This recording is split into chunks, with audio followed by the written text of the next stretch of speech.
Future Commissioner of College Football, Josh Pate, joins us. Good day, good sir. How are you? Well, it's a good day depending on who you are. I don't know. It's probably a good day for everyone. Either you're getting paid a ton of money and you don't have a job, or you're us and a lot of traffic is coming because someone doesn't have a job. I don't want to revel in this. I know a lot of people down there are, so let me full stop that. I don't revel in it. I rarely celebrate when someone loses a job or anything like that. I know it sounds that way, but it's just a weird time. If you live in the world you live in and the world I live, doubly for the world you live in, but for the world I live in, normally this stuff doesn't overlap in October. Real football and then the hot seat stuff doesn't normally overlap in October, much less major jobs coming open. So I kind of feel like we're on the frontier and we're all going through something for the first time together.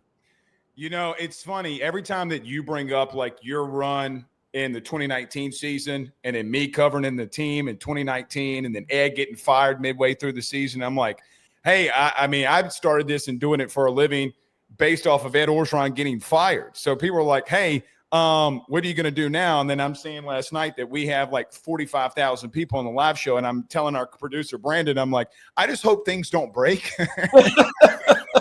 I hope that we're able to get through the show. But yes, it is a very interesting time, Josh, and it's nobody that I would want to share this conversation with better than you. But here's the real truth about how last night and yesterday went down. Let's just be honest of how it all went down. Let's rip the Band-Aid off.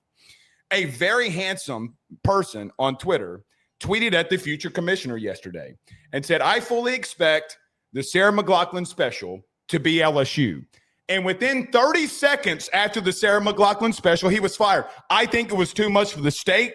Crawfish were going back in holes. And then all of a sudden, 30 minutes later, he was fired.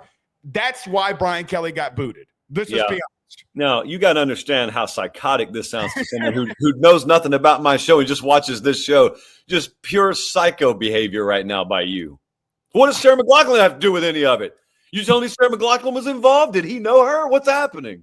I think that the embarrassment was too much. I mean, A&M running you out of your stadium and then the Sarah McLachlan special, it's the sprinkles and cherry on top. If we're there's no other team, though, Josh. If I'm being dead honest, the SEC forced us to be rivals with them and put us in the last – I say us like I'm LSU – but forced LSU when they came in here. That was the last game of the season.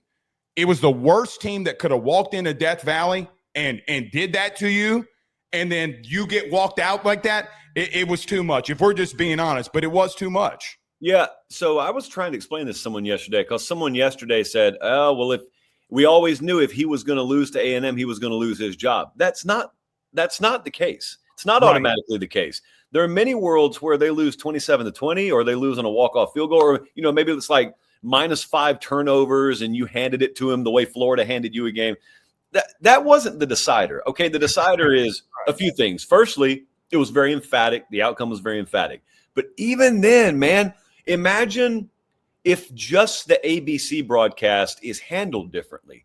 And it's just Herb Street starts talking about his dog, or there's some other big game or breaking news, big injury somewhere, and that dominates the fourth quarter. But for that game to have turned into what it turned into, and I said on our show last night, it was basically an entire infomercial, free of charge, given to A&M, hosted in Tiger Stadium with nothing but A&M fans in there. And the only LSU mentions were, oh, well, there goes Garrett Nussmeier. He's down again. Or there's angry Brian Kelly dropping F-bombs in a coordinator's face, even though he's calling the game script that Brian Kelly approved. Or we're going to ISO on fire Brian Kelly posters.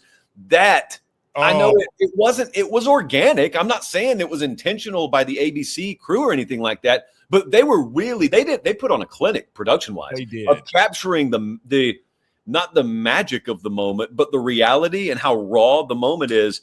And because of that, combined with the circus yesterday morning when you're meeting administratively, that really, as this story gets told in the future, this context will be left out. So I'm glad we're crystallizing this here on this show. But those were the chains of events. Those were the dominoes that led to yesterday ending the way it did.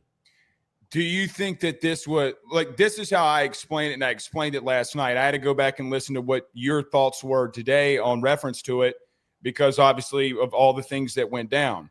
But when I look at this, you don't walk into a room and going to fire a guy with $53 million and it's not a $53 million decision. It's more than that.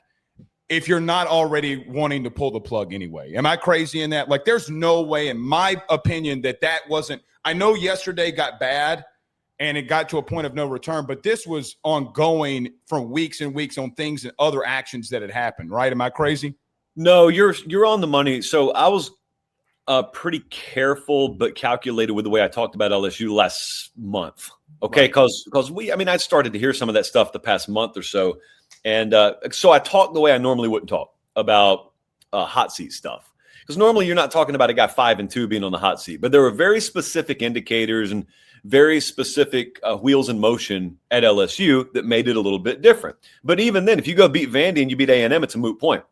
Mm-hmm. You don't have to like your head coach or be in love with the guy or love his personality for him to be your head coach. So I did know that if the Vandy game goes sideways, it's probably going to go from like a 4 to an 8.5 nationally. I knew nationally that's when people will first start to pick up on this drumbeat. Sure enough, they lose to Vandy, not a fluke outcome. It is a very, very thorough win for Vanderbilt. And then I thought people started to pick up on the hoofbeats if they put their ear to the pavement.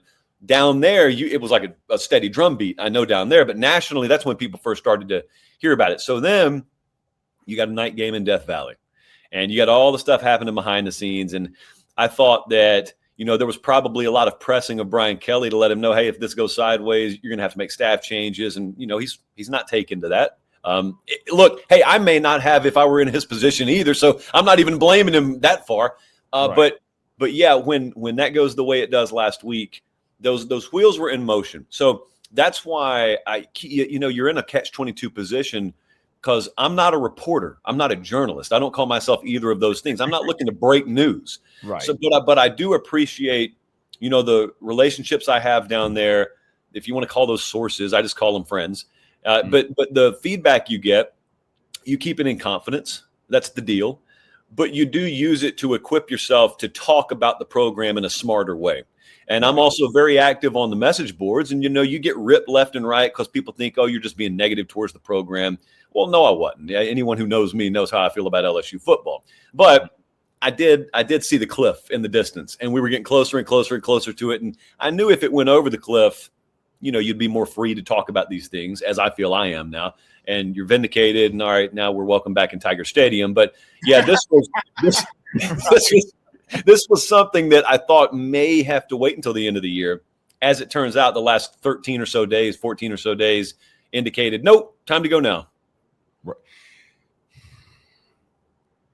I don't know how to ask this without just being honest and asking. I mean, he didn't really care here at the end. And I think that my question would be, people got mad at me last night because I defended, but there was meddling with him. And there was also a level of concern that he just didn't have. And Josh, the only question I ask is if he cared more, is he fired today? No. If he cared more, there wouldn't be any separating Brian Kelly and LSU football. I agree. So it's probably a lot easier to explain the context of that statement to an LSU fan who follows this stuff day to day. If I were to say that to a Utah fan who's just watching from afar, buddy, I'd need like an hour and a half or 2 hours to really go down that rabbit hole. But no doubt, it's not when you say, "Oh, he didn't care that much." We're not talking about me and the Portland Trail Blazers. I really don't care about the Portland Trail Blazers. Okay, all due respect to the organization up there, I really don't. All due respect to Chauncey Billups. Yes, just mountains of it. Presented by FanDuel. That's what we are, by the way. So yes, I don't care about that. It's not that he didn't care to that degree. It's that look, man. When Kirby Smart walks into the complex there in Athens, I know his life's not really on the line, but the mentality he has is such that his life is on the line, predicated on the outcome of Georgia football. That's how Saban greeted every day. That's how the best in any walk of life do it. I never, in the last couple of years at the very least, thought Brian Kelly felt that way. Brian Kelly, I want to win.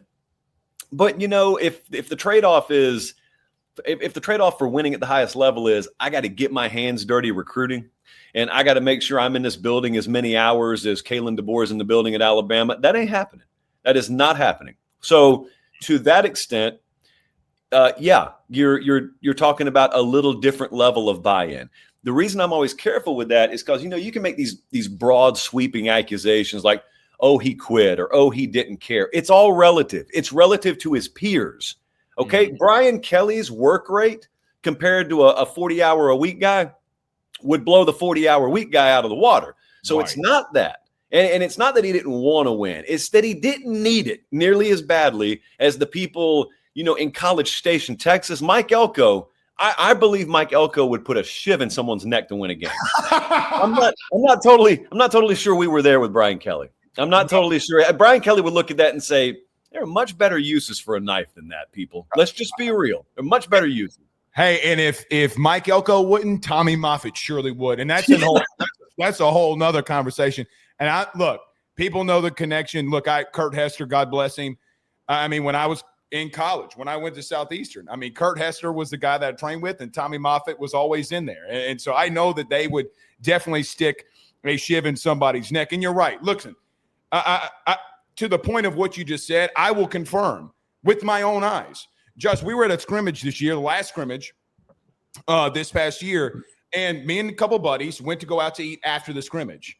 We're going to walk-ons. It's literally a walk away. Okay, why leave? And I pass by the building to get out and go home. It's 12:30 and he's there. So, I mean, it's not to the point of what you're saying is, did he put in the hours? Yes.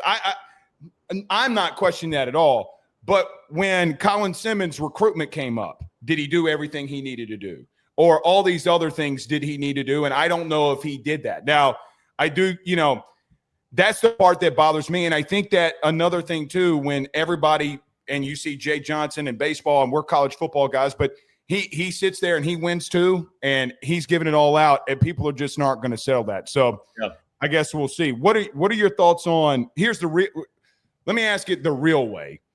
Who are realistic options for LSU now? Because I look at this, Josh, and let me tell you where I'm at. I'm terrified in a lot of ways. You don't have a sitting president that I do think is coming, let's just say, in or around the Bama game. I do think your sitting AD is out. And everybody Brian Kelly, when he got here, talked about alignment. Brother, we ain't got alignment right now. And I think you were right last night when you said you're going to have to convince somebody that you do have alignment. And I think it's listen, you do a fantastic job. Clearly, I think that was the one thing that was said last night that worried me the most. We don't have alignment. And so I guess who is a realistic option, number one, and can LSU in a very political state, when things are starting to get political, how do you think that works out for LSU? Well, first walk me through this. Why do you say what you say about the sitting AD there? Like, how strong a conviction do you have behind that? I have a very strong conviction that it's over. It's over. And so that's the part where look, Josh, I don't know how you personally go with the A&M thing and Jimbo Fisher. It's being thrown in his face, whether it's LSU or not. And so now you have to pay $53 million. And listen, the reason that I'm so convicted, my past life and where I worked before doing all this is the same life of people that are making these decisions. Okay. I would be absolutely shocked that if a move's not made, but if you get to it's happening. And so because of political alignment on that front, I think it's going to happen within, 4 to 5 months at latest. So Marcus Freeman's the guy that I would target. Marcus Freeman checks every box that I would ever want at LSU. He is not from that area. However, he is a guy like Nick Saban a generation ago that would 100% embrace and leverage Louisiana for every resource imaginable to pour back into LSU football.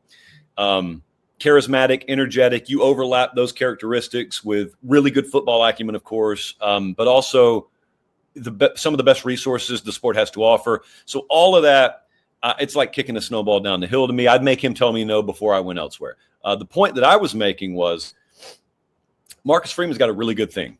Mm-hmm. Most of the people who are qualified to be the head coach at LSU probably have good things going on in their lives right now.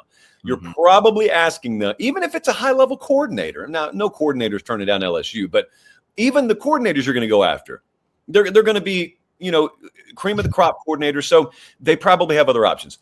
You've got to convince them that in order to take the LSU job for them, everything's aligned. Because here's what happens. Here's the trade-off. All right, LSU, I could make the argument it's the best job in the country. At the very worst, it's a top 5 job. At the very worst. And I think most people in the coaching profession share that sentiment. But the trade-off there is you got to come beat Alabama and Texas A&M and Florida and Georgia. And you're going to count at any period of the SEC on most of those places having good alignment. Not all of them will have it at the same time, but more than 3 or 4 of them are going to be freight trains moving in the same direction at the same time. You're going to be expected to beat them. You're going to be expected to compete with them. And the public is going to look at you and say, you're the head coach at LSU. You got no disadvantage. You ought to be competing with them and beating them. And then if unbeknownst to the public, you've got one hand tied behind your back behind the scenes, because you've got a meddling AD, or financially your AD's gotten you in trouble. And, oh, well, we got little donor issues over here. And we got 78% of the pot that Alabama does for NIL. All this mess that can get in the way, not to even mention the political infrastructure that's included if you take the LSU job. If that stuff is even a whiff of an issue in today's college football, where you can win a national title in Indiana, people are not like crawling over broken glass to get down there like they would a generation ago. But as much as I say all that, I'm trying to even include this in the same breath. If you do have alignment, it's the best job in the country. So If the alignment piece is there, and I know that's a very tangled spider web that you try and like brush off your face, but if the alignment part is there, I said this a month ago, I said it last night, I'll say it again here. I think people would be shocked at how many ears would be interested in that job, both on the radar, on all these hot boards, and guys you would never even think are in play, just because of how generationally great the opportunity is if it's right. Mm-hmm. Every LSU fan is going to ask you this over the next month. You think Lane? What's Lane's Kiffin decision going to be? Not that you would know or that you do know, and if you do, please share it here and break the news on AYS and not your show. But everyone's going to want to go after Lane Kiffin. What are your thoughts there? Lane will absolutely listen to LSU. I think he would lean LSU over Florida. No, that's a guess. That's not anything he's told me. I think also he would be strongly encouraged to take the job from his representation if it's there. And that's a factor that probably is not weighed heavily enough in the public conscience. You know, it's all about what does Lane want? And ultimately, it does come down to that. If he's offered the job, does he want it or not?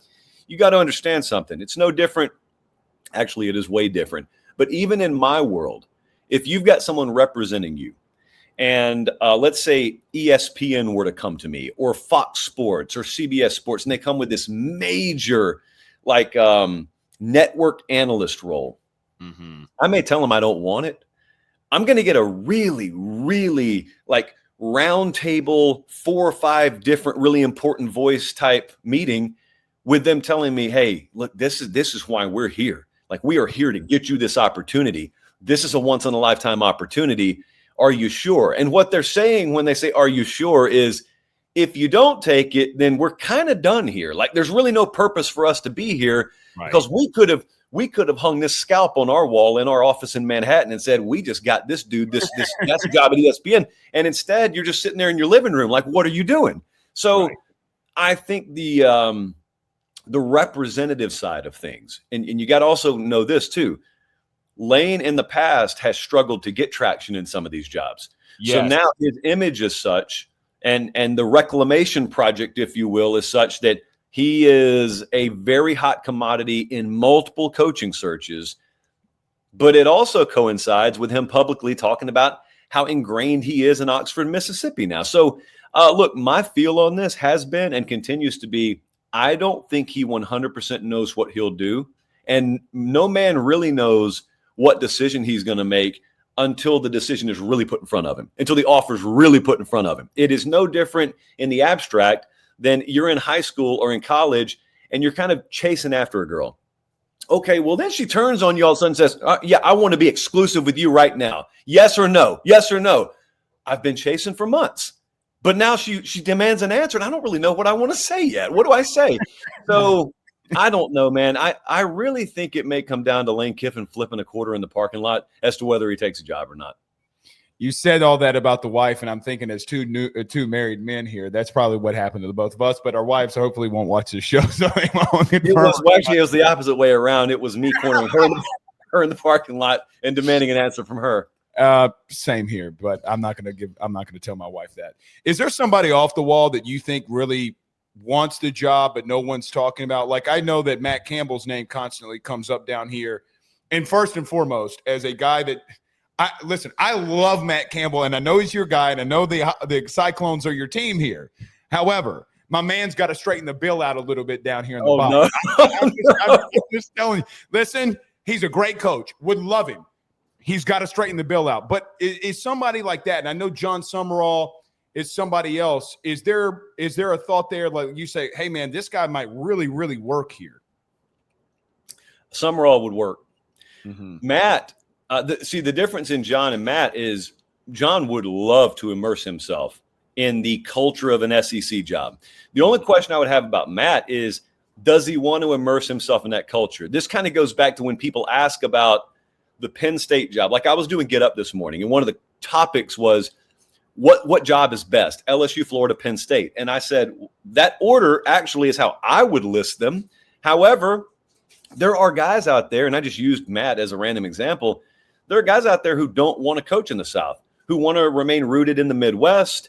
It could be as simple as my wife's got family in Pennsylvania, or I grew up there, something like that. So like the order, the hierarchy of jobs is specific to the candidate.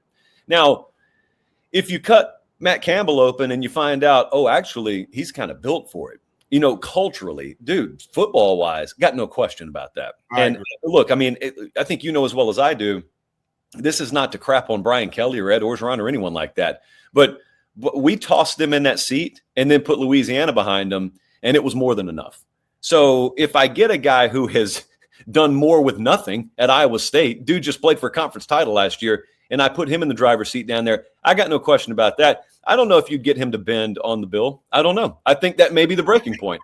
Maybe he just doesn't wear a hat. I don't know. It's the breaking point for me. Listen, I'm sorry. I love him. We got to straighten that thing out, man. You can't be coming to a Ruffino crawfish bowl with that thing bent like that. I'm just saying, but I do agree on this. I don't know the man like you do. But here's what this is what drives me up a wall. Everybody keeps talking about fit culture. Brother, we literally just got a guy from LA to come here to win 2 national baseball championships. The reason it's working is because the whole culture is literally behind him, because he's going to be in the building. He's not going to get no for an answer. His biggest rival just went to San Francisco. All of that because he's winning and he cares. And I think that that's the part that people don't get the most.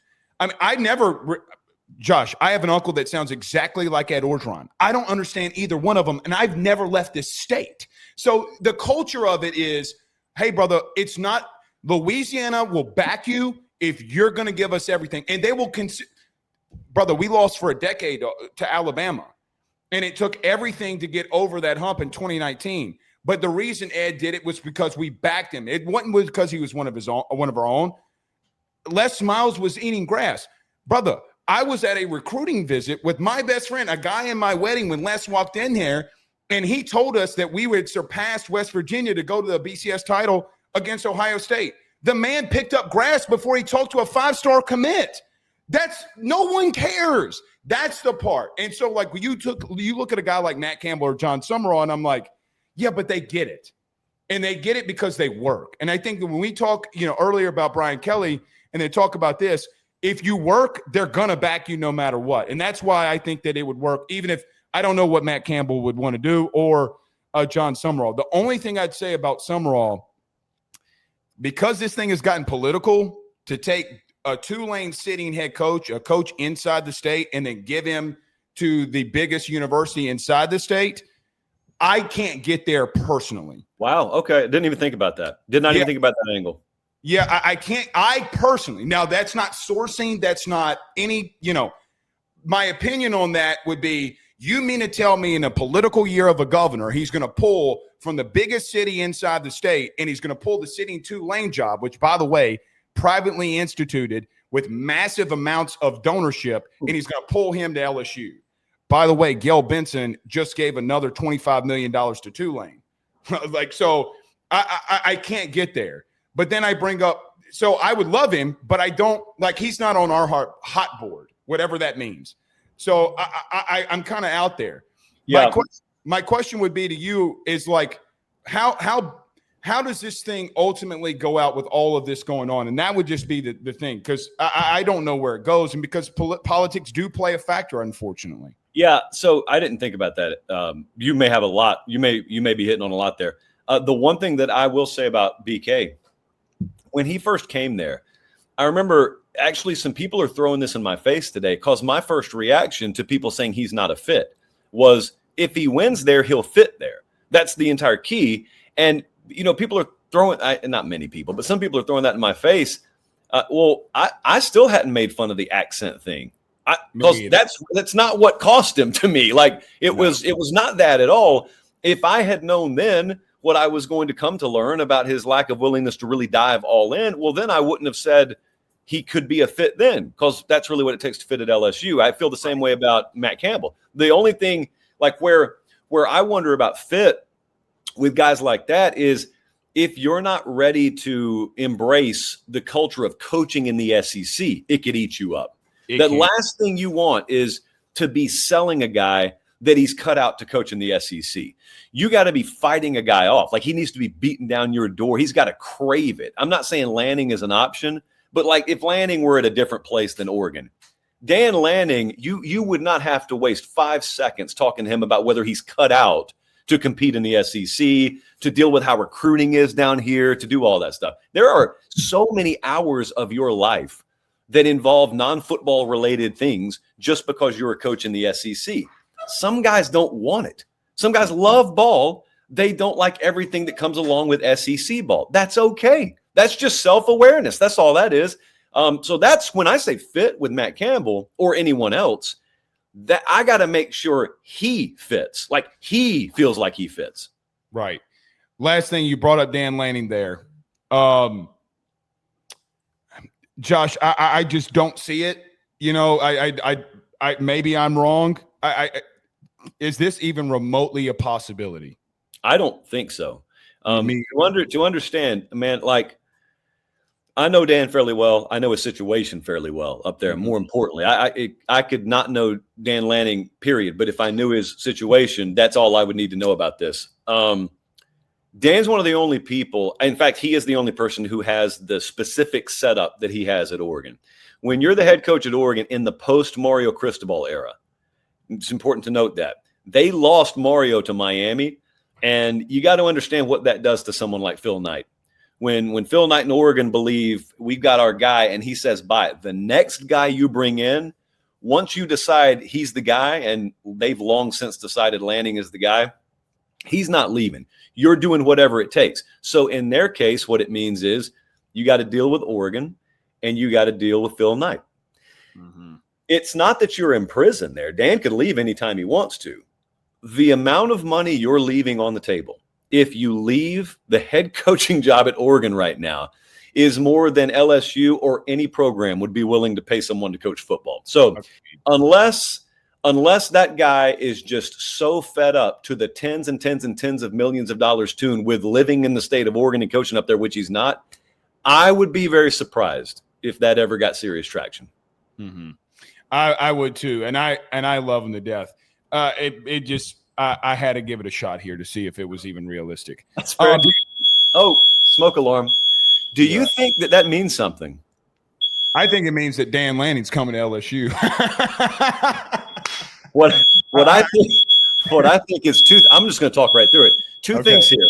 Okay, either Savannah left the toaster going. That's one. Or two, we got to update the hot board. This is getting clipped. Brandon's literally here laughing. This is getting clipped. Man. But it might be a sign. Jesus sends signs. I tweeted this at you last week. By you, Jesus sends signs. And then when Vandy kicked her teeth in, it was a sign. No, Blake, we're not going to do this. Does LSU run this coaching search thing? Last thing for you. Did they determine how this thing starts, or is it not going to be them? Yeah, the only thing that changes that is, like I said about 5 minutes ago, pre-smoke alarm.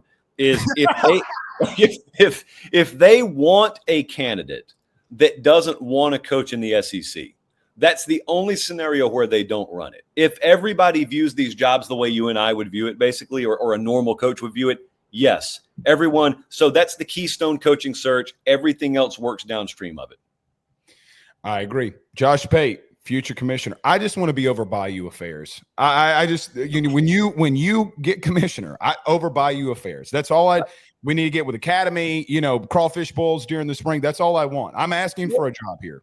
What do you like? So when we draw the map, the Department of Bayou Affairs, like your jurisdiction, you know how sometimes if you look at counties on a map and the county extends out into the water a little bit, and you always wonder, I wonder what goes on out there.